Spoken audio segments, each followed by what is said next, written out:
Good evening to all our members, friends, and guests. My name is Shlomit Yadin Gadot. I'm a member of the scientific committee in the Tel Aviv Institute for Contemporary Psychoanalysis. And I want to welcome our distinguished authors, Alberto Phergosson and Miigel Gutierrez. We are very honored to have you all here with us today. I would like to invite the chair of our training committee, Professor Ofrit Berman-Shapira, to offer her greetings and open this evening. As the chair of our institute, Simi Talmi could not be with us today. Ofrit, please. Hi, good evening, and welcome for everyone. When I was asked to replace Simi, I was more than happy to do so. In honor of Aner and all the people who have collaborated in writing this book. Aner, together with Dr. Tair Kaspi and with Yael Peri-Hertovic, are responsible for this important and exciting publishing venture titled Routledge Introduction to Contemporary Psychoanalysis. Professor Aner Gouverin is the chief editor of this series of books and responsible for bringing some of the most famous psychoanalytic theorists, writers, and concepts to old and hopefully to new audiences. The books to be published in this series will allow the readers to get familiar with updated ideas and thinking, focusing on contemporary psychoanalysis, concepts and concerns, covering from the unconscious and dreams, projective identification and eating disorders, through neuropsychoanalysis, colonialism, and spiritual sensitive psychoanalysis. Some of the books will also be dedicated to prominent figures in the field, such as Melanie Klein, Jacques Lacan, Sándor Ferenczi, to whom we are dedicating this evening, as well as Otto Kernberg and Michael Eigen. 9 books have already been published, and many more are due to be published in the near future. The beautiful cover of the books, of all of them, has been artfully designed by Michal Heyman, who is an internationally acclaimed Israeli artist, who is also a member of the Tel Aviv Institute. Professor Aner Gouverin is a leading psychoanalyst, a researcher at the Bar-Ilan University, the founder of an established psychoanalytic program at that university, and a writer himself who has published numerous papers and books. He's an experienced clinician, a philosopher, and a theorist. Aner studies the formation of psychoanalytic knowledge and the cultural and philosophical context of psychoanalytic theories. His studies have led him to develop a theory of attachment and moral judgment, and his most recent book is titled Ethics and Attachment, How We Make Moral Judgment. What Aner does throughout his career is what I perceive to be the best and most significant way to keep psychoanalysis alive and kicking. Re-examining the treasures our mothers and fathers have left us is possibly the only way, or at least the best way I can think of to keep their thinking alive and relevant. Aner uses the ideas or concept of enchantment and critics or distress to conceptualize the way all of us approach ideas and knowledge. To keep thinking alive, one needs to be able to do both. We need to be able to be enchanted by our ancestors and to marvel at their contributions. But in order to be able to use their thinking in a liveful way, we also need to be able to see what is missing from their thinking and what needs to be added to it in order to make it relevant to our days, to our cultures and ethics. Given one without the other, and we may contribute to the untimely death of ideas and knowledge. Playing is always in the present, and it has to do with one's ability to reinvent anew something that is already there. The thrill, love, and imagination that is put into one's playing is what makes her or his life worth living. Aner does all of this and helps us to do it as well. He seems to always be on the go, studying, thinking, reconceptualizing, honoring, criticizing psychoanalysis. By doing all of this, he makes psychoanalysis accessible to new and old audiences, enabling us to play anew with old material. It is not a coincidence that this evening is celebrating a book that was created across oceans and cultures. There could be no better way to celebrate Aner's work, Ferenczi, and psychoanalysis in general. Two professors from an esteemed university in Colombia and a professor from an esteemed university in Israel, not to mention esteemed psychoanalytic institutes, have joined heads and hands to rethink Ferenczi's work, which is a huge celebration of psychoanalytic thinker who himself is known for his ability to integrate and to be enchanted with his father's Freud thinking and to break free from it.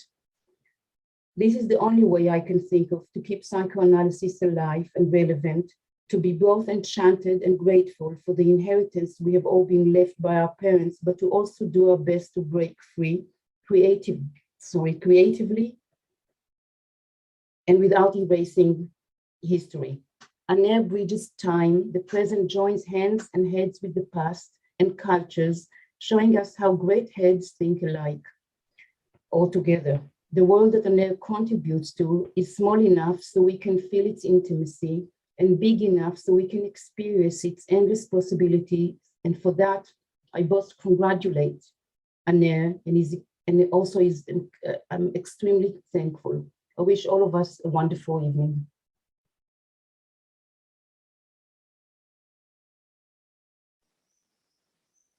Thank you, Ofrit. I would like to invite Dr. Alejandro Cheine, rector of the Universidad del Rosario, to offer his greetings. Hello, good afternoon in Colombia and good evening in Israel. It's an honor for me to be with you today in this book launching as president of Rosario University.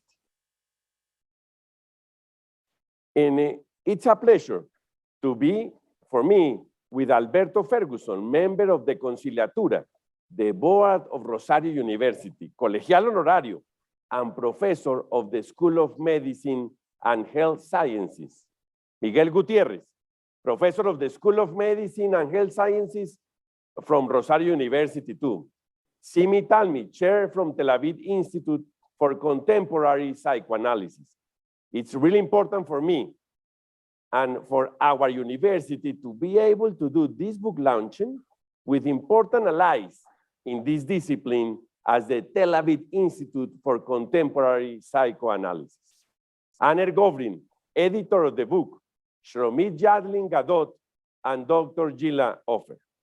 Finally, I greet our students, professors, and alumni who are with us today, and people from Israel and other countries that are watching in this moment this streaming. For me, as a president of Rosario University, as I said, it's an honor to be here in the launching of the book, SÁNDOR FERENCZI, Contemporary Introduction, published by professors and doctors Alberto Ferguson and Miguel Gutierrez.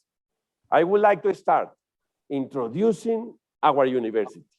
Our university, it's an institution with 368 years of history located in the city of Bogotá, Colombia.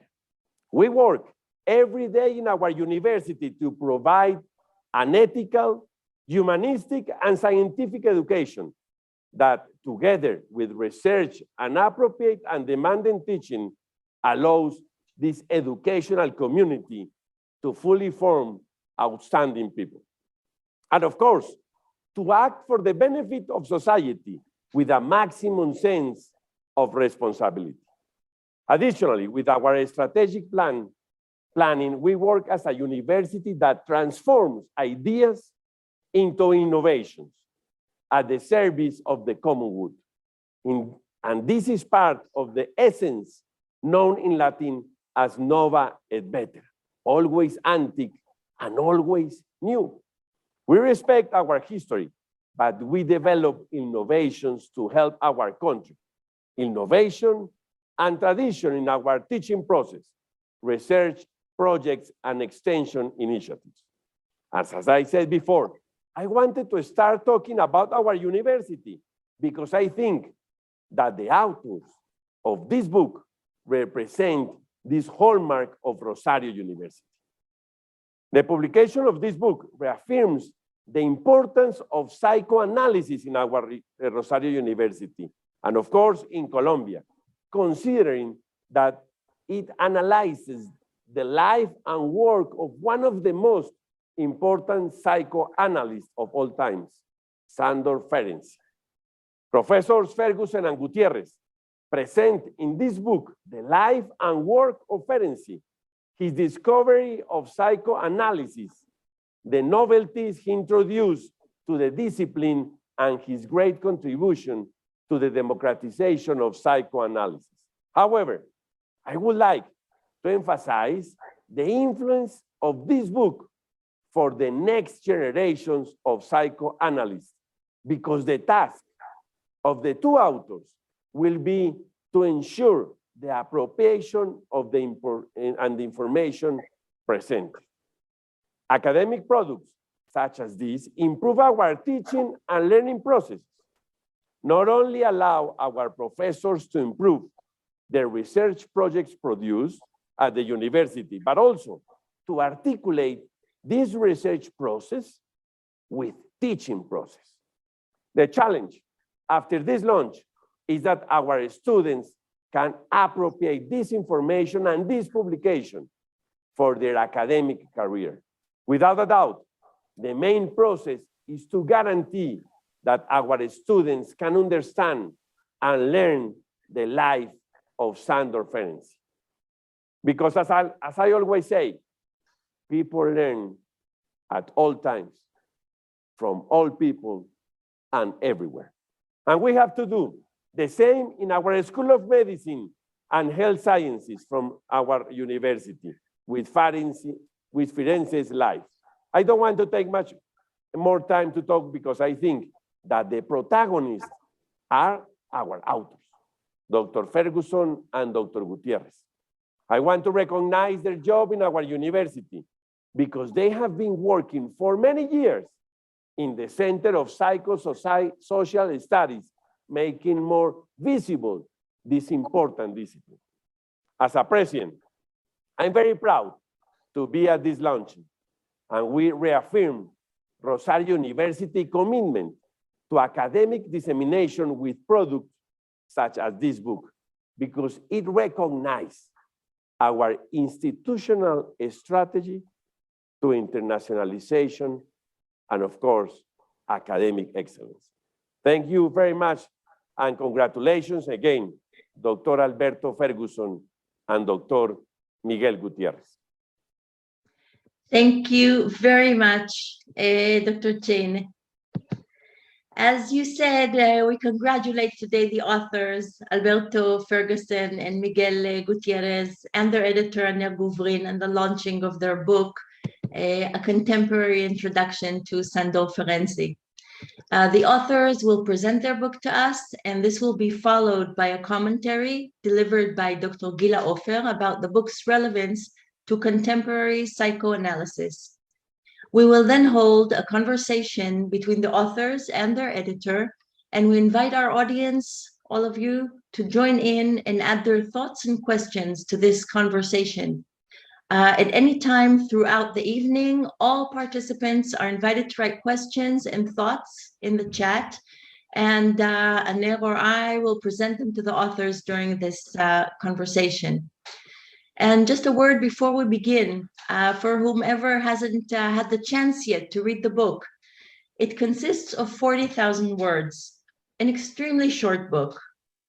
And how does one go about introducing an immense theorist in a short book of 40,000 words? Just for knowing something about how to achieve such a feat, I would warmly recommend reading this book.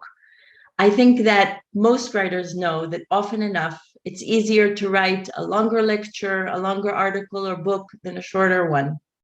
But someone willing to face the challenge may achieve the effect of crystallization, clarity, and acumen that characterize this book. Ferguson and Gutierrez in my reading really have managed to portray a great theorist, Sándor Ferenczi, from various perspectives. They've captured an image of the man, his temperament, his complexity and singularity. They have weaved him into the theoretic and political history of psychoanalysis, marked influences that shaped his thinking, and outlined some of his significant relationships with Sigmund Freud, among others. All this is given in this book alongside a clear description of the evolution of Ferenczi's ideas, main ideas, his belief in therapy, his innovations in technique, his startlingly contemporary ideas about introjection, splitting, trauma, enactment, dissociation, and re-traumatization. I don't know if it was meant to be so, but reading the book, I felt not only its theoretic wealth, but also its relevance to our times. The authors point out that psychoanalysis, in its search for the individual and unique voice, has always been perceived as subversive for political institutions and systems. The voice of the individual, by definition, will always hold more and less than the power structures surrounding it demand. Ferenczi, as a man, highlights the boldness needed to outstrip the constraints of authority and the innovative nature that is a safeguard against dogma. His belief in spontaneity and authenticity, his pursuit of integrity anchored in self-knowledge, guarded him from arrogance, stagnation, and power struggles. He believed that everything important that happens in the world happens in the space between the me and the you, the self and the other. Today, acknowledged as a maternal rather than a paternal ancestor of psychoanalysis, Ferenczi recognized and welcomed his innate femininity. He saw clearly how not only psychoanalysis, but probably the world at large, depends on our ability to adapt to each other. From birth onwards, Ferenczi could see how a subject's life force may be either strengthened or extinguished by his other. He believed in human nature, believed that even madness may function as Orpha, as guardian angel, meant to preserve life at all costs. I would like to thank our authors for bringing these beliefs and insights to us, for making them accessible and present in our global and our analytic here and now. And I would now like to invite Alberto Ferguson to introduce us to this book, but I will first introduce him. Alberto Ferguson, MD, is a psychiatrist and psychoanalyst working in Colombia and in the US since 1982. He has been the head and founder of the Institute of Accompanied Self-Rehabilitation, a program whose main objective is to accompany homeless people diagnosed with severe psychosis, helping them become independent and productive members of community. Professor Ferguson is an advocate of the human rights of the so-called mentally ill, and he has developed accompanied self-rehabilitation, also called accompanied auto-analysis, a unique alternative to traditional psychiatric treatments. He's the founder of Fungrata in Colombia and FAS in Washington, D.C., innovative institutions developing therapeutic strategies for the rehabilitation of the so-called mentally ill. Professor Ferguson has worked on the concepts of therapeutic towns and mutual recovery. He's been actively involved in the peace process in Colombia, in the negotiations with the National Liberation Army, and currently is advisor of the president of the Truth Commission, Father Francisco de Roy. I don't know if I said the name right, but he's worked as a consultant for the Department of Mental Health in Washington, D.C. and Middlebury, Vermont, teaching the method of accompanied self-rehabilitation.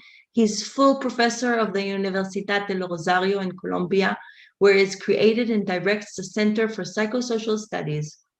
He's one of the founding members of the Colombian group Aparatos in Psychoanalysis, which means openings in psychoanalysis, and one of the sponsors of this event. Alberto, the floor is yours. Thank you very much, Sholmeet, and thanks to everybody. You can't imagine how big a pleasure it is for us, Miguel and for myself, to be here all of you who have written books, you know what it means, all the hard work. So I would like to thank one by one, but fortunately all the crucial people that have made this meeting possible have already been mentioned. So I just add my gratitude to all of those who made this book and this event possible. Thank you very much for that. And I certainly want to thank Alejandro Cheney, our president of the university, for being here today. His support and the university support was very important in developing all the ideas that we are now being able to share to you with Miguel. I will talk briefly. I'll basically try to share with you the spirit of our book, the global idea that we want to share with you, and Miguel will go more specifically into some of the main points that we kind of talk about in the book. I have 9 points to talk to you about, and that's what I'm going to do today. The first thing is what I'm calling the pattern. What's the pattern? The pattern is that when we study the life of Sándor Ferenczi, we know that his story, his life, his role in psychoanalysis, what happened to him, the process he has undergone throughout the years now is very typical in many psychoanalytic societies. And we need to mention that. Many analysts, and Ferenczi that happened to Ferenczi for a while, is what happened to him is what we want to call, he was kind of buried alive somehow. Buried alive, we mean someone whose ideas have been forgotten without really being disproven. That happened for a while with Ferenczi, for many years. That's what we call he was buried alive. This has happened to many great thinkers in our intellectual story of humanity, by the way, but it did happen to Ferenczi. And not only was he kind of buried alive, but there's what we call the forced disappearance, using this analogy with what happens in wars, in which someone's ideas are actively getting rid of. This happened to Ferenczi, and some, like Ferenczi, have been lucky enough to have undergone some sort of resurrection after many years. But I'm pointing this, I'm talking about this because we know now that many analysts in many societies, maybe their ideas have never been resurrected and we've lost them. And maybe there's still time to really do something about those people because of the dynamics of all the psychoanalytic movement, people who have done great contributions and we don't really know about them. When we talk about this disappearance, we must remember, let me just tell you an example with Ferenczi. We all know that he was probably dead in psychoanalysis until the publication of his clinical diary in 1932, as we all know. It seems that Freud and other analysts played a very active role in omitting the publication in English of Ferenczi's paper, called Confusing of Tongues Between the Adult and the Child. Ernest Jones told Ferenczi that he had translated his paper and that it would be published in the following volume of the International Journal of Psychoanalysis. We know that after Ferenczi's death in May 1933, he changed his mind, and Joan Rivière supported him. And they thought that now that Ferenczi had died, it probably was not worth the idea of publishing his books. Why am I mentioning this? Not just because of Ferenczi, but this is a story, as I mentioned, that is relatively common in psychoanalytic history. Although there's no evidence of Freud's response to Jones and Rivière's petition, but the truth is that the paper was not published. It was not until 1949, 60 years later, that a version of the paper in English, translated by Michael Balint, will be finally made public. Those who have been disappeared or buried alive are typically people who, up to a certain point, have been slightly ahead of their own time. Probably that's the reason. People who dare to say things that many others are about to say, but they don't say. And that's something that we have to look into our current history. And we emphasize slightly because they usually say things that others have them, let's say, preconscious, to use Freud's language. We find that ideas that have been buried alive and disappeared are sometimes many years later published by other analysts. That's also part of our history, frequently without quoting the initial one. It can be accepted, of course, that this can happen because of real ignorance, due precisely to the fact that they were disappeared. Not every disappeared analyst has had the luck, as I was saying, of Ferenczi, in being subject to a real process of resurrection. Many will probably remain disappeared forever, like it happens in most wars. And that's when I want to talk a bit about what we like to call Viennese psychoanalysis. In Viennese psychoanalysis, we see many authors, many peoples, many writings that have disappeared. And I think it's time that we look into them and understand many of their ideas, but not only their ideas, of their attitudes. Psychoanalysis initially was absolutely linked to all the disciplines of psychoanalysis. You remember Freud's article on the multiple interests of psychoanalysis. That is true. And that's another way, that's something that we learned from Viennese psychoanalysts, and maybe have been forgetting about that for a while. Ferenczi is an example of this, what we call Viennese psychoanalysis, meaning a psychoanalyst that likes to go, as we like to say, beyond the couch, that what's learned in the couch is also used in some way or another to help society in many different areas, in many different disciplines. Probably, and this is my fifth point, as you all remember the book by Jacob Russell about the repression of psychoanalysis, which mainly talks about the history of Otto Fenikel. That's a good example of what happens. People and psychoanalysis becomes kind of adapted to society, and it loses sometimes many of its more important attitudes and way to help people in really different ways, in really different fields. Probably the other book that helps us to understand that is the book by Loscher and Newton, Unorthodox Freud, where they show very clearly that what we call orthodox psychoanalysis has really nothing to do with Freud's psychoanalysis. It's a psychoanalysis that was, lots of its main values and contributions were kind of disappeared. This has been pointed out, as you know, by people like Adorno and Carlos Alberto Castillo, who have been very clear in showing the role of psychoanalysis in understanding society, not only understanding individuals, but understanding society and helping sociologists and all anthropologists to understand the development of communities. So this point is something that we would like to emphasize a lot, and you'll see it throughout the book. You'll see, and that's why I'm talking about the spirit of the book, how it's recovering.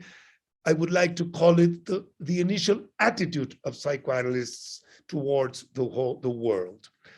And what to say about mutual analysis? Mutual analysis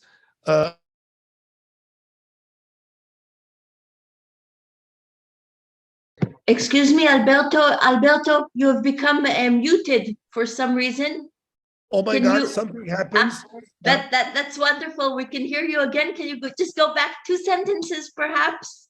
Okay, yeah, probably that happened. I don't know how did it happen, actually, but that happened probably when I was beginning to talk about mutual analysis, probably. Exactly. I guess. Okay, so yes, what I was trying to point out is that mutual analysis is a much wider and much more revolutionary concept than what is generally being accepted. Mutual analysis is present in every psychoanalytic process. Every analysant does it, although it is done in a somewhat unconscious and I would say covered manner. Every patient, every analysant somehow analyzes his analyst, or in secret, in private. Probably he doesn't give the analyst his own insights, but that's something that happens in all process. And the opening for that idea was done certainly by Ferenczi in his experience with Elizabeth Severn, which was such a revolutionary moment when he had the courage to really tell us all that had happened there. And in our case, and this is probably the final thing I would like to say, is the gratitude that we in our program in Colombia, as it was mentioned, we've worked for many years with homeless, so-called mentally ill people as psychoanalysts, using psychoanalysis. And this is a license, if I would like to call it like that, that we got, and I myself got from SÁNDOR FERENCZI. I mean, if I hadn't read about SÁNDOR FERENCZI, I would have never thought that I could remain to be an analyst. I could keep my identity, working with severe psychosis, working with homeless people, and later working in the peace process of Colombia, working with people who are kind of moved from being for many years fighting in the jungle of Colombia and have been reintegrated into society. I've always have thought that at the most I could have said I'm doing applied psychoanalysis, or I'm doing psychoanalytic psychotherapy while I'm doing that. Thanks to people like Ferenczi, we learn a very important final thing, that we don't have to renounce our psychoanalytic identity when we go into fields, when we help in fields that are not exactly the typical couch activity of analysts. This is a very strong point for us. And for us, it's one of the main legacies of SÁNDOR FERENCZI, that we can be analysts in many fields, and we don't have to use all of us have different hats. In my case, I'm also a psychiatrist, I'm also a physician, but I've been able to do things in all these fields thanks to SÁNDOR FERENCZI, keeping my main identity as a psychoanalyst. And with this, I want to thank you once more for making this process possible. And my colleague Miigel is probably soon going to give you much more specific data on specific topics we kind of talk about in the book. Thank you, Shlomit. Thank you, all of you.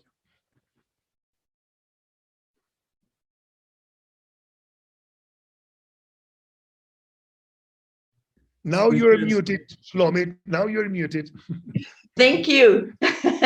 Now we're completely mutual, you and I. Absolutely. I wanted to thank you very much, and also to say that I think your work is a wonderful example of the way both theory and the spirit of the theory can be implemented. And so thank you very much, both for the information and for this sort of illustration. We will now move on to hear our second author, Miigel Gutierrez, and it's my pleasure to introduce him.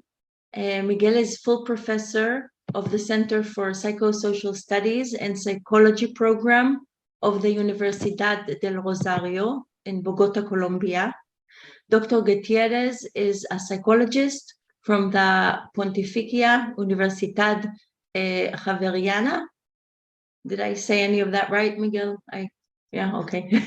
And he obtained his MA in psychoanalysis and PhD in psychology from the Universidad de Buenos Aires. He is a member of the World Association of Psychoanalysis and the New Lacanian School. He has taught at different universities in Colombia and Argentina and worked as a clinician at different mental health institutions in both countries. He has worked with Colombian soldiers and police officers who fought in war zones, as well as with other persons with psychological difficulties derived from the armed conflict. He is the author of various publications in index journals on issues related to trauma, art, and mental illness, and psychosocial interventions in armed conflict scenarios.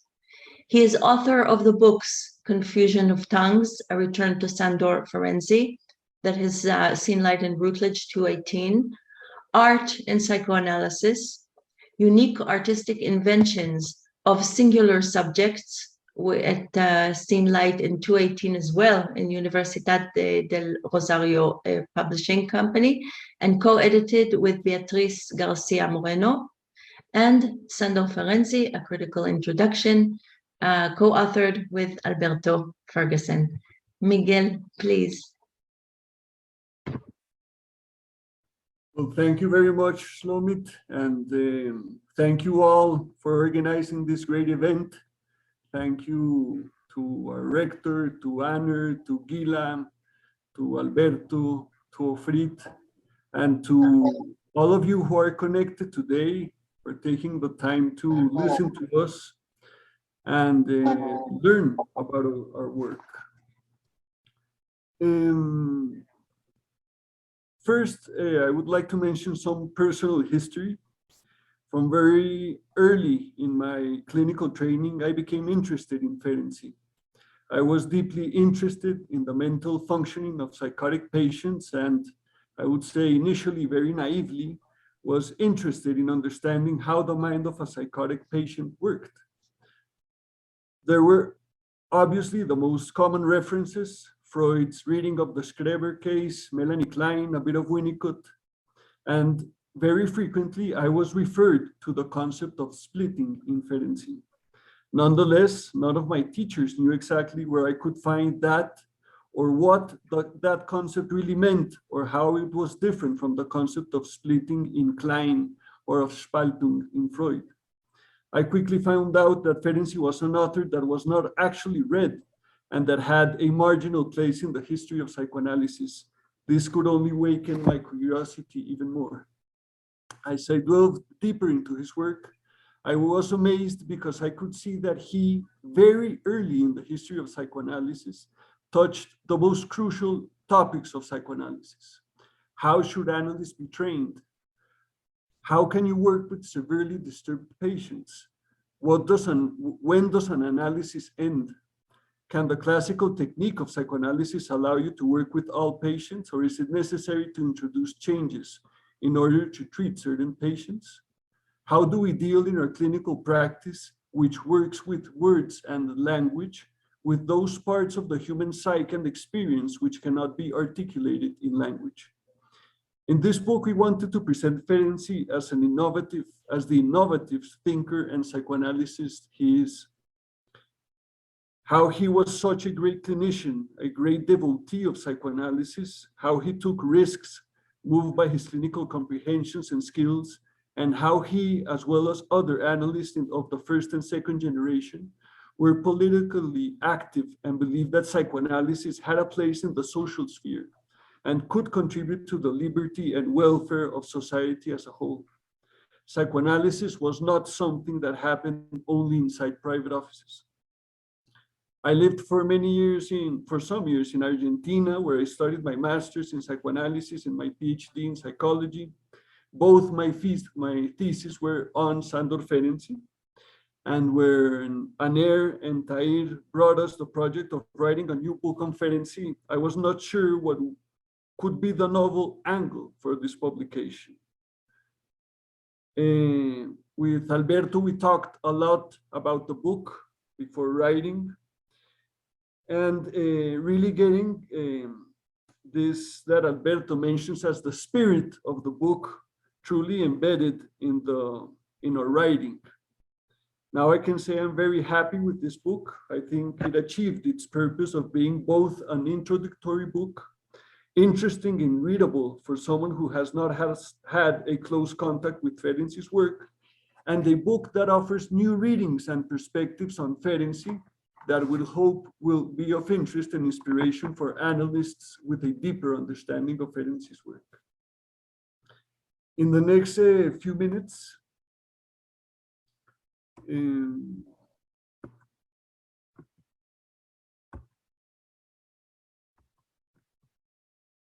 I would like to refer to the general scheme of the book, so the people that are listening to us today have a general perspective of the whole book, and I will make emphasis on certain points of these chapters.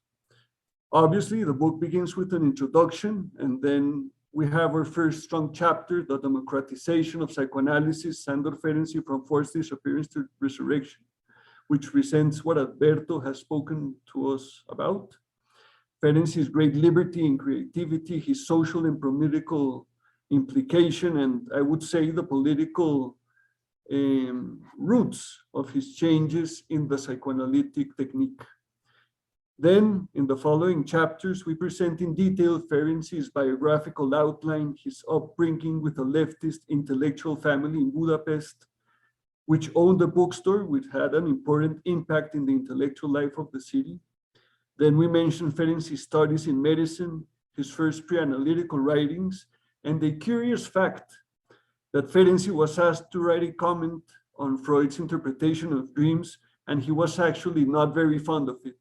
Obviously, later in his lifetime, he will be most captivated by Freud's work. Freud and Ferenczi met in 1908 in an encounter facilitated by Gustav Jung and Philip Stein. Since then, their relationship became quite close and with different angles.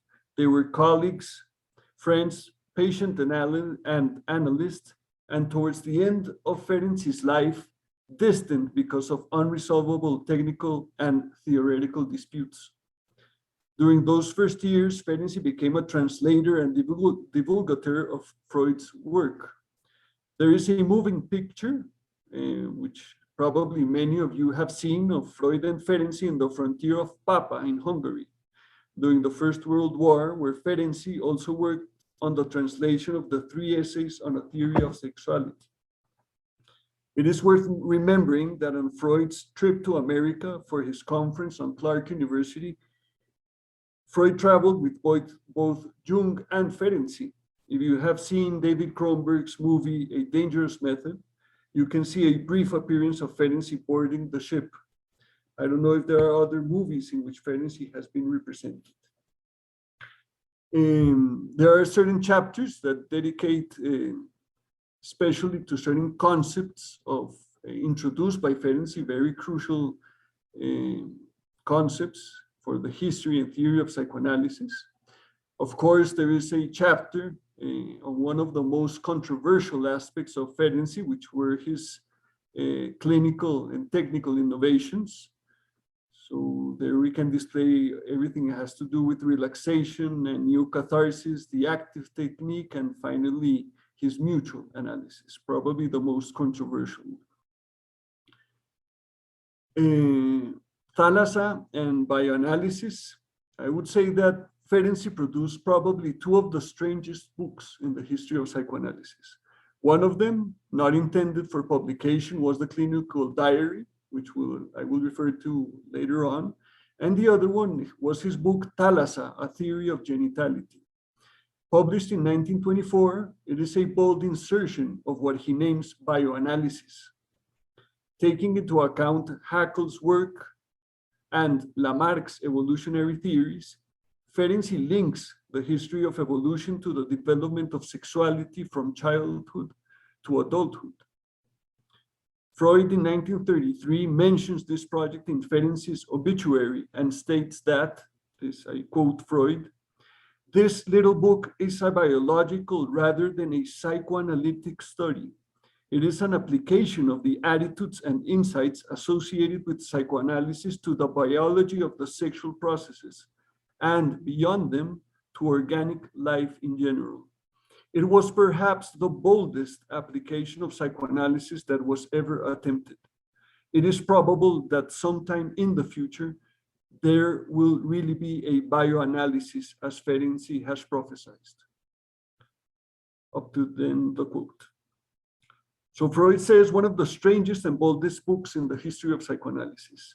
It could be considered even delirious, as he connects the history of human sexuality with the great millenary transformations of the Earth's surface. But what is a key truth, let us say, that transcends the creative and mind-blowing ideas of the book is that of the body. Ferenczi thought of the word bioanalysis, which lead us to think, how can psychoanalysis touch the body? Can it transform it? How? Can an interpretation in some way produce transformative effects in the body? With this, Ferenczi opens a wide path of thought. We have another chapter regarding the end of analysis, and I believe in this book we present a novel reading of Ferenczi's article on the end of analysis and how we can understand this end.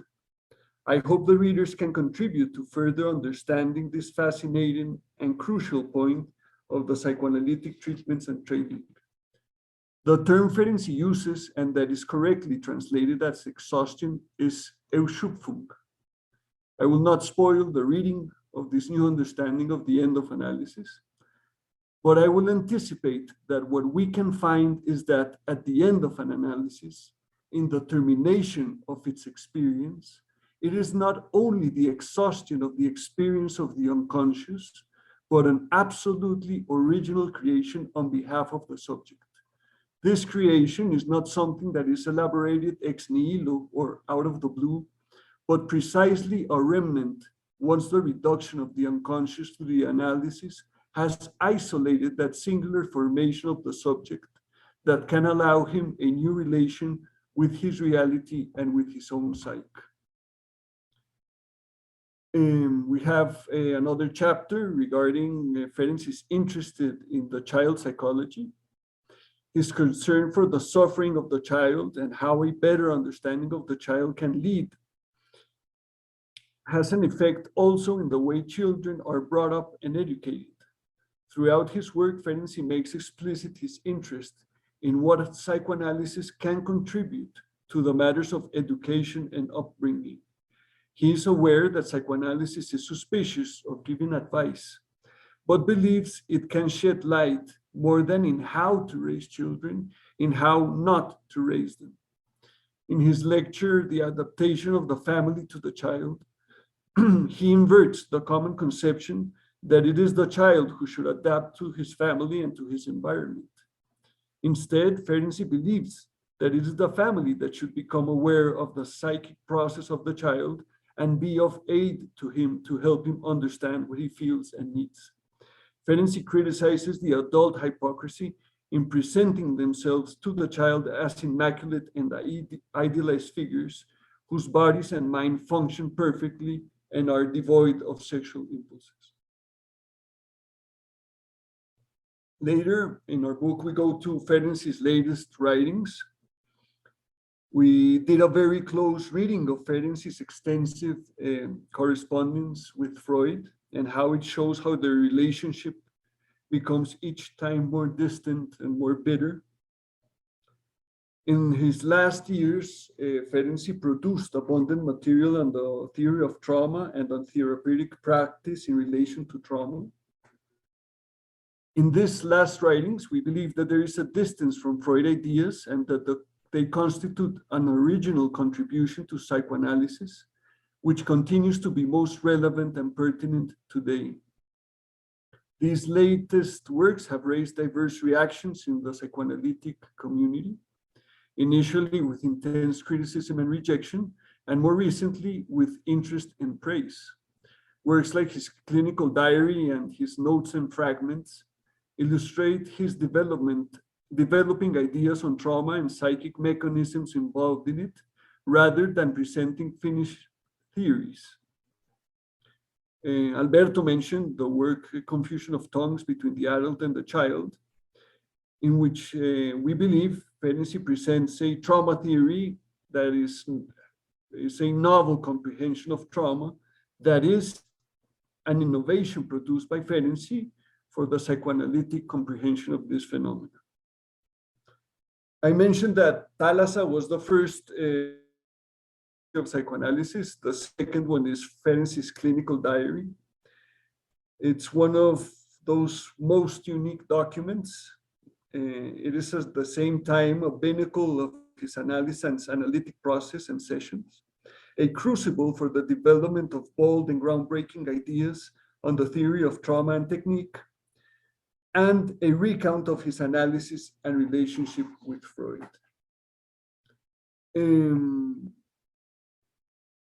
Later in the book, we mention what happens to Ferenczi afterwards, how he is, in a sense, repressed from the history of psychoanalysis. And we mention some very beautiful obituaries. The Hungarian author Sándor Márai presents a beautiful obituary of Ferenczi. Melanie Klein, in her autobiographical notes, mentions the following. She says, "There is much that I have to thank Ferenczi for. One thing that he conveyed to me and strengthened in me was the conviction in the existence of the unconscious and its importance for mental life. I also enjoyed being in touch with somebody who was a man of unusual gifts. He had a strike of genius." I'm happy to mention that today, in a few minutes, in Hungary, the first volume of the complete works of Sándor Ferenczi will be presented. It's amazing that this was not done before, and I'm not sure if Judith Mesarosh is here, but I want to congratulate her for this wonderful work. I will finish just 1 minute, so mentioning two things. One, what Ferenczi wrote about, what Freud wrote about Ferenczi. He said, "Hungary, so close to Austria geographically and so distant from it scientifically, until now has not provided psychoanalysis but a single collaborator, Sándor Ferenczi, but such that is valid for an entire association." And finally, Freud, in his obituary after Ferenczi's death, mentions that Ferenczi's writings made all analysts his disciples. And I believe we are in that point. No doubt we are all disciples of Ferenczi. And we hope that the readers that have followed, that will read the book and follow us till its end, will find in it novel understandings of Ferenczi's writings and allow themselves to be amazed and moved by the novelty that awaits in this short, but I believe wonderful book. Thank you, Shlomit.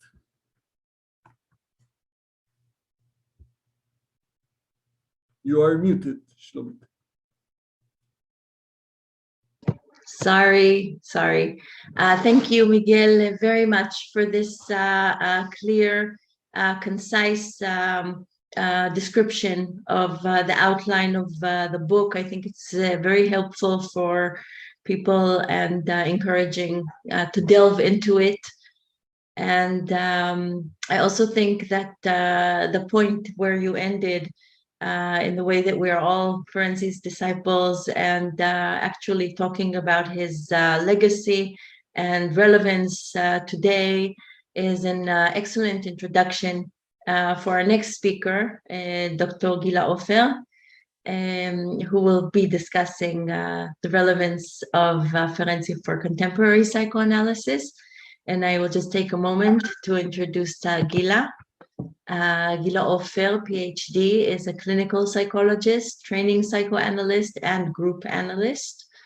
Dr. Ofer is, I'm thinking how interesting it is that all the speakers are into groups and social issues. This is probably not an accident.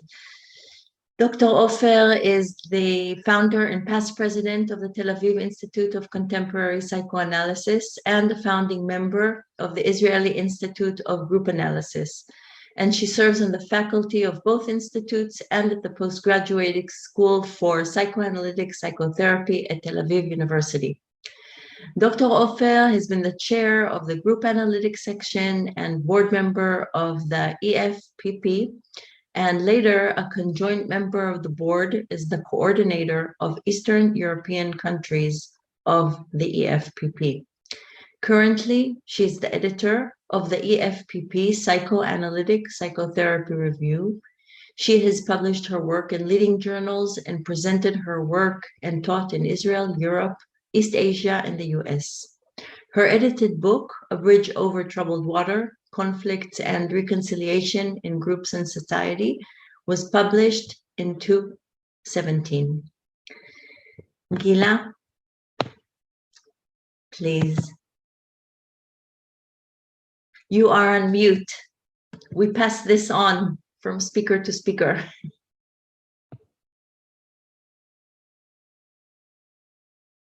can you unmute yourself? Yes. Wonderful. Okay, thank you, Shlomit, and thank you, Miguel and Alberto, for your wonderful short introduction to SÁNDOR FERENCZI's book and legacy. And what I'm going to talk about is about Ferenczi ahead of his time and his contribution to the relational approach. Let me start with someone else who was ahead of his time. During his whole life, Vincent Van Gogh painted hundreds of pictures, but sold only one, the Red Vineyard. Today, his pictures are sold for millions of dollars. The question is why? Why this great artist couldn't get the recognition he deserved during his lifetime? Same question applies to Ferenczi. Why such a great psychoanalyst, at the time tremendously appreciated by Freud, by other analysts, by people from Europe and the United States who traveled to Hungary to be analyzed by him, like Clara Thompson and Elizabeth Sever and others? Why was he almost forgotten for half a century? Why incriminating him as psychotic and hiding his articles led to overlooking his contributions to our theory and practice? Why did he become the dissociated part of psychoanalysis? There might be various answers to this phenomenon of great minds that are forgotten because they are ahead of their time. Some of the answers, I believe, can be found in Ferenczi's own theory.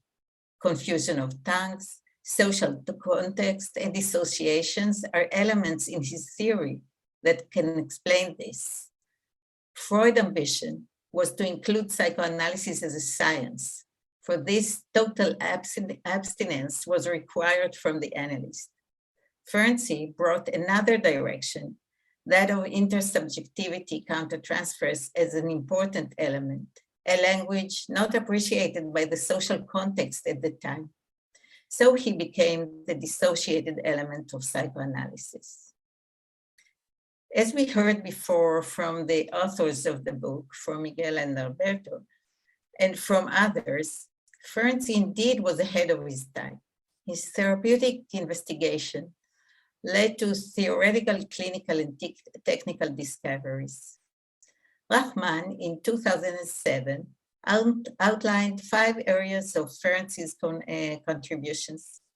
The first one, an ethos of clinical experimentation and empirically based clinical theory. Second, introduction of clinical empathy. He was the first one to use empathy and not cohort. Third, analysis of trauma in difficult cases. And fourth, development of the confusion of tongues theory. And last, he laid the foundation for a relational perspective in psychoanalysis. I will refer here to this 5th area, foundation for a relational perspective in psychoanalysis. Ferenczi developed an intersubjective outlook, a postmodern way of thinking, recognizing possibilities of coexistence, of paradoxical mental contents, of the importance of the context, of the field, of the use of countertransference and enactment within the transference-countertransference matrix. He changed the way we think about the impact of the analyst on transference, of the analyst's subjectivity on the patient. However, he was relatively unnoticed, almost anonymous to the English-speaking professional world until 1988, when his clinical diary that was mentioned before was published in English. I wish to further explore his impact on the relational approach by relating to 2 main themes: dissociation as a theoretical concept and self-disclosure as a technical theme. First, some statistics taken from the PEP. Regarding dissociation, approximately 1,143 papers on dissociation were published from 1910 to 1980. Between 1990 and 2000, 2 years after the publication of the clinical theory, immediately 932, followed by 1644 a decade later, and 2547 between 2010 and 2020. Can you imagine the difference in numbers?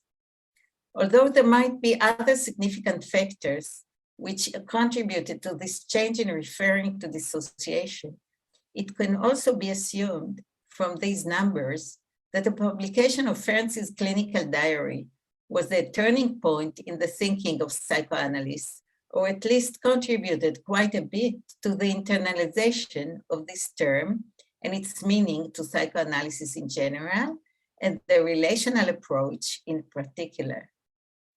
Not all authors and not all articles mention Ferenczi in their references.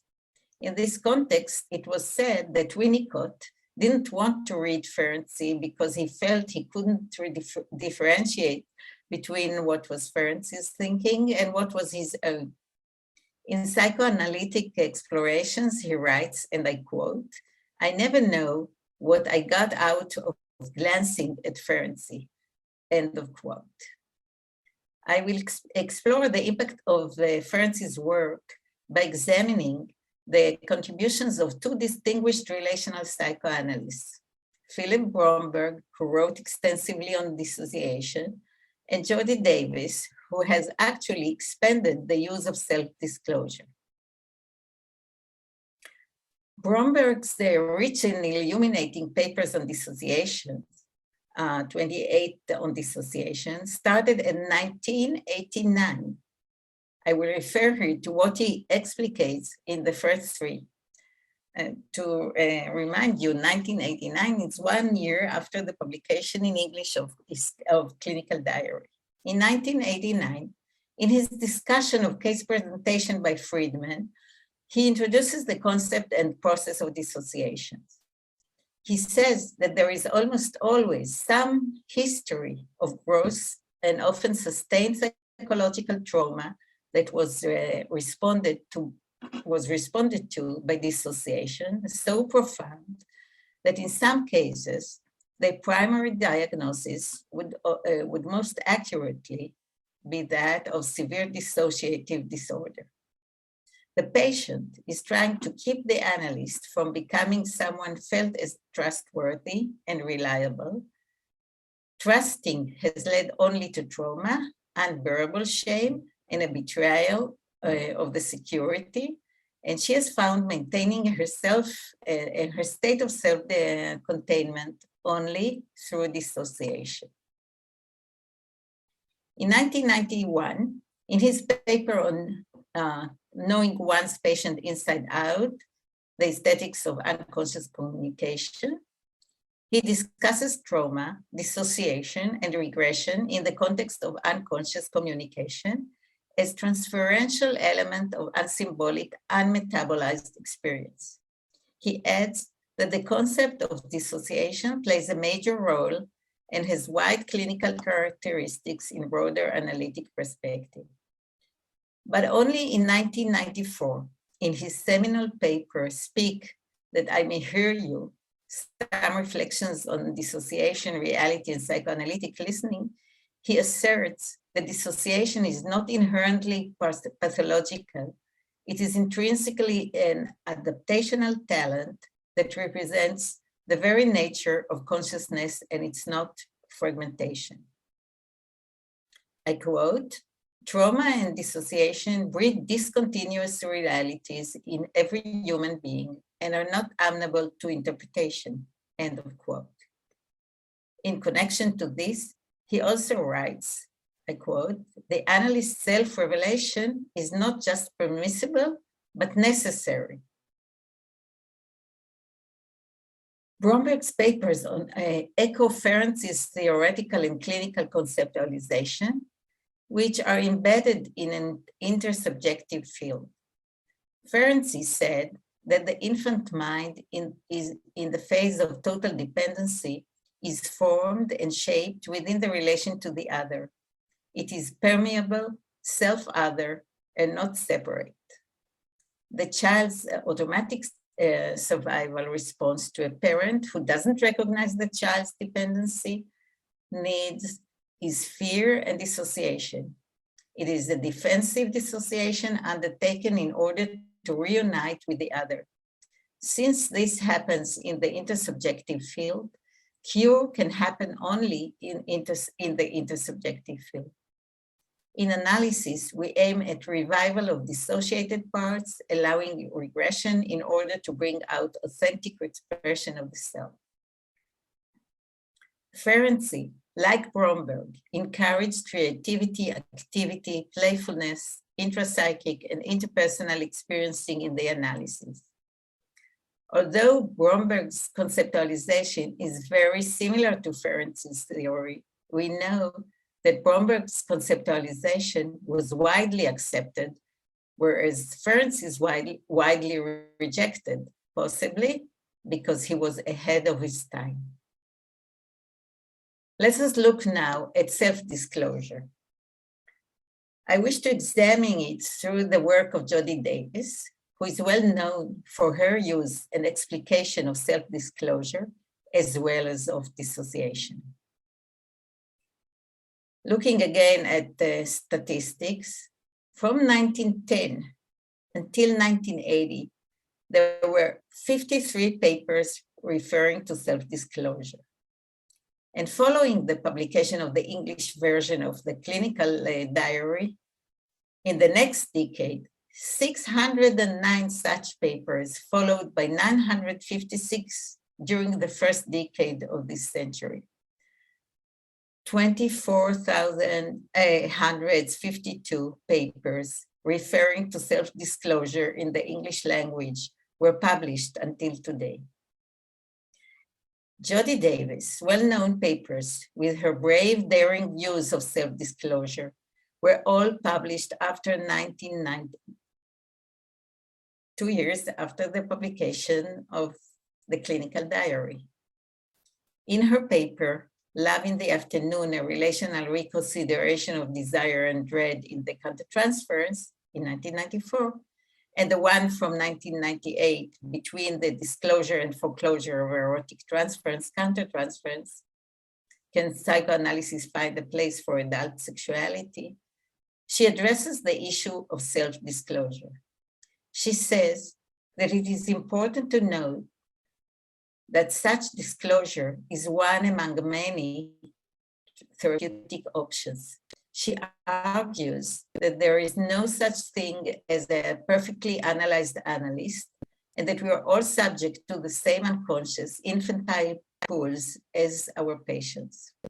She brings in a more direct challenge to our institutional prohibitions of pleasure and sexuality in the analytic relationship, and discusses her participation in erotic transference, countertransference enactments with 2 patients, including self-disclosure of her erotic feelings toward the patients. She extends her argument by describing benign and malignant forms of seductiveness in terms of the analyst's capacity to recognize and be responsible for her own participation in the erotic transference, countertransference enactment. Following these papers, she was criticized by quite a few analysts, and it took some years and a long debate until her ideas became accepted by a large part of the psychoanalytic community. Ferenczi believed that the analyst's personality and his countertransference are critical for the analysis and has an immense impact on the patient. The countertransference modifies and forms the transference of the patient, and not the other way around. The analyst should let the patient know about his own errors and can share with him his misgivings. Self-disclosure of the analyst is sometimes recommended in such cases. Ferenczi took this to the extreme in doing mutual analysis. Later, he rejected this option. However, self-disclosure remained as a possible, sometimes plausible way of intervention. Although both Bromberg and Davies hardly mention Ferenczi in their writing, we can see that this theory had a significant impact on their thinking as well as on other relational theories. In 1993, Lou Aron and Adrian Harris published their book on the legacy of Ferenczi, as well as established the center dedicated to it. One can say that Ferenczi became officially an ancestor of the relational tradition, ancestor and not a ghost. Let me go back to the question I asked at the beginning of this talk. How can we ensure that the story of Ferenczi doesn't repeat itself? For me, one of the main takeaways from the delayed recognition of the importance of Ferenczi's theory is that we should be open to the contribution of other voices, even though they might not be in the mainstream of the current thinking, and may present views and theory that are conflict with the prevailing approaches and theories. And I end here, and thank you. Gila, thank you very much for your talk and for underlining the relevance of Ferenczi for contemporary psychoanalysis and in specific the relational tradition. And I will just mention that these very days just now, we are having an international colloquium online regarding self-disclosure and self-revelation in the International Institute for Relational Psychoanalysis, for whoever is interested to follow it. And this it also resonates the strength, I think, of Ferenczi's legacies. We are now moving towards the final part of our evening, and this will involve a conversation between Anel, who has already been introduced, and the editor of the book, and Miigel and Alberto. And anyone wishing to join in or introduce any question, please write in the chat, or you can, if you're not comfortable addressing everybody, you can address it to me and also ask for the floor to speak. So I am inviting Anel to begin this part of our evening. Thank you, Shlomit, and thank you everybody for coming. I first want to thank Miigel and Alberto for writing this wonderful book. By the way, I'm not the editor of the book, I'm the editor of the series. Miigel and Alberto write so brilliantly, they did not need an editor of the book. So their book is a gem in our series. And also I want to thank Tair and Yael for helping me in the series they're doing. I thought of Alberto saying, I'm not sure if I got you right, but I thought you were saying that that mutual analysis is really an indispensable dimension of every psychoanalysis. And yet no one practiced mutual analysis as Ferenczi did. We don't do that. He went by far much more extreme than a regular self-revelation, if you can say so. What do you think of this? That actually his technique was not adopted by us analysts, Miigel, Alberto. Thank you, Anna, for asking that. It's a very important point. Yes, certainly Ferenczi went much further than any other analyst has done, and any other analyst can. That's why the point I wanted to make was sort of that this mutual analysis is something that somehow has happened in a certain, up to a certain level, in a certain way, always. Analysans, people who are under analysis, or let's call them patients, no? They also listen, they do sort of the same task that the analyst does somehow, and they listen to him, they see the analyst, and they have their own hypothesis, and they have their own interpretations. And so in one of the things that I value so much about Ferenczi is that this thing that it's done in a sort of a secret way, in a sort of a, not in an open way, has happened always. And he had the courage to do things, to really do it, and do it up to a much more extreme way. And if you look at how we began to work with, well, let me say it from another point. The fact that there are two things that he was his courage was to first disclose things from himself, right? To really actively and consciously disclose things, which are, as Gila now said, that's something that's lots of consciousness of that, and many analysts are talking about nowadays, but that wasn't so before Ferenczi. And the second thing is that the so-called patient isn't the same level. No, that's part of what I call the democratization of analysis, that this change ended this idea of the analyst being in a more kind of powerful or knowledgeable situation. It really became, the two parties really became equals, and that's are the two things that I think hadn't happened and begun to happen thanks to what he did. But Alberto, I wonder if the two parts are really equal, because the inherited situation is that one person asks for help for another person, and that's an asymmetry, an inherited asymmetry in the relations. Well, one thing is that they are certainly not the same and doing the same sort of task, right?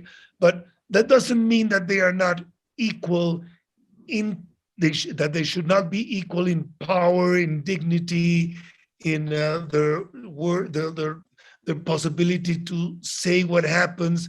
Of course, their job is not the same, right? But that doesn't mean the fact that they're just doing different roles, let's say.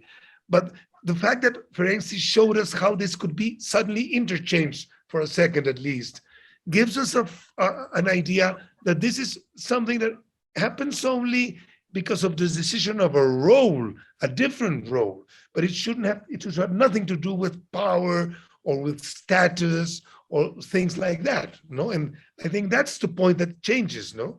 We've tried a bit of that with Miguel, no? Up to a certain point. Of course, it's kind of private to see if we can do some mutual analysis between the two of us, right?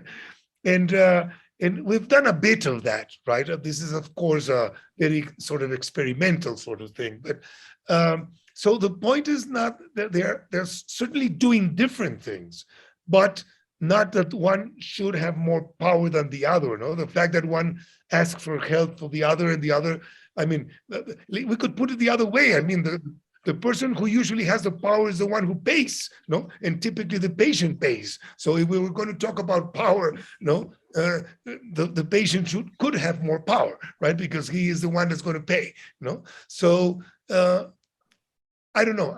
That's what I could comment on your comment, Anna. Thank you.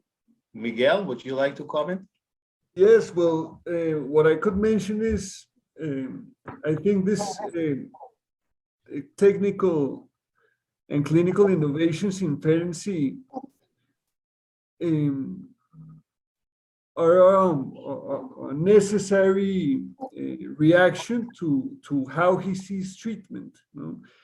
Looking for the faults in treatment, not only in the mental functioning of the patient, but in that of the analyst. And I think as an analyst, Ferenczi invited us to be very sensible to what So in what way an analyst intervenes, interprets, and how that helps and serves, helps or becomes an obstacle maybe for the better outcomes of the treatment. So in a sense, Ferenczi is not comfortable just following the classical technique or being an orthodox patient, but he's very sensible to when changes in the technique are required, not because they make the analyst more comfortable, but because they are needed by the patient.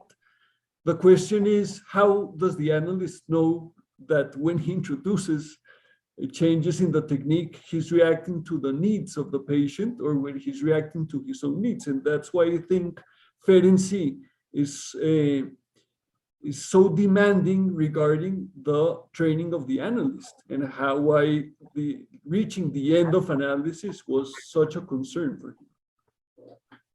And like he was such a free spirit, he was willing to go as far as he needed to go for the benefit of his patient. And in many ways, well, mutual analysis is it's mind-blowing. It's very difficult to think that that would become a technique in Freud's time or in ours. Yes. Would you say that Elizabeth Severn, his famous patient from the diary, was also, they were sort of collaborating between them? She also has to give the credit of being the first of inventing the trauma theory, because she was really his partner. What role did she have? Do you want to mention something of that, Alberto, or do you want me to say something? You can, yes, but I certainly want, but go ahead, I'll go after you. I think that another attitude of Ferenczi, I think, is that he took very seriously everything that his patients said. No, he didn't treat that just as a resistance he really took a deep interest in everything a patient said. And I think, of course, in a sense, this final trauma theory is indissociable from Ferenczi and Severn. Probably it could not occur only with Severn or only with Ferenczi, but it's the fascinating thing. It was produced and understood and formalized by the experience they had in mutual analysis. So they both jointly gave birth to the trauma theory. I think that's right. Alberto, would you add? Yes, thank you for asking that, Anna, because yes, my answer is yes, not only in that example, certainly in that example regarding the trauma theory and the role of Elizabeth, but I think this has happened all the time. When you're involved, like we did in our program, trying to kind of discover a new technique or come with a new technique for handling and seeing what we could do with the homeless, so-called mentally ill people, we, thanks to Ferenczi, all that we did, and this is sincere, all we did was to listen to the technique that was developed by our clients, by our patients, and I am certainly sure that all the technique that is now acknowledged that it was kind of discovered by Miguel or by me, that's false. No, I really have to give them, all the patients, they were the ones that discovered how to do it. The only thing that we did, which might be something to acknowledge, is that we really listened to them and heard from them what we should do, and we did it. No, and that's what probably is something we did. But they were the one really who come with the technique. I think not only the technique, also the theory in their own language. But I think this has happened throughout the history. I think that, yes, there are lots of patients on the couch who have never been quoted, who are the real authors of many psychoanalytic theories, no? And that's something very complicated, no? But I think it's true in Elizabeth and in Ferenczi, and it's true in many other cases.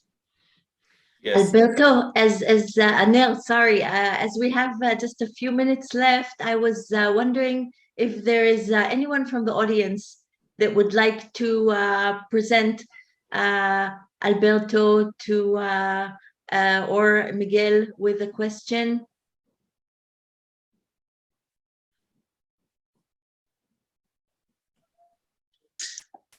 I see one question here asking Alberto if you have a book that describes your technique. Yes, I'm going to put it in the chat. And lots of what we've published is in Spanish, but I'm going to put basically one that is in English, and it's called Accompanied Self-Rehabilitation, and you can find it by in Amazon. Where is it? You find it, Miguel? It's in Amazon. Where do you get it? Yes, it can be acquired as an ebook. Yes, as an ebook, right? Yeah, and it's called Accompanied Self-Rehabilitation, and I'm certainly the author of that. Yes, thank you for asking that. I am wondering if this book also includes any reference to you approaching homeless people. I can't think how amazing that must be to approach. Just a bit, Sholomit. Just a bit, no? Most of what it really describes that is published in Spanish books, which I'll also try to put the reference just in case. And just in the spirit of Ferenczi, I will steal one more minute to present another question from the audience. It was presented in Hebrew, asking if you think that the technique of mutual analysis or the spirit of it, does it not create the dangers of boundary crossings, especially among the sexes? Miguel? Treat in general Ferenczi's boundary violation, which actually occurred. Right. I would say definitely, but that's why I think that these technical innovations, and maybe you can say that of classical technique, cannot just be applied a one-size-fits-all. I think that's also in Ferenczi's spirit. Maybe Elizabeth Severin was such a unique person and had such unique psychological needs that Ferenczi needed to develop a custom-made technique for her that was mutual analysis. I think it becomes absurd if we say, no, we have to do all patients mutual analysis or all patients not mutual analysis. I think Ferenczi's spirit is really search what your patient needs. What do you have to do to go deeper and help in a much more radical way your patient? So I think it's in that sense. Of course, it's very risky. So it's like what you're saying is that a violation is something that cannot be objectively defined, that for each patient, something else might mean a violation. I think that, and I think that's what makes so difficult, such a demanding for the clinician. And why is it so difficult just to develop a Ferencian technique? That's why I think we've talked about a lot today of the Ferencian spirit. It's probably more appropriate to think of that than to speak of rules and techniques because it is so contextualized. Alberto, so many people are asking for you to please write the name of your book in the chat, addressed to everybody. So maybe while I thank everybody, you can write down the name of the book. And as Anil said, the success of an event is dependent on keeping strict hold of the times.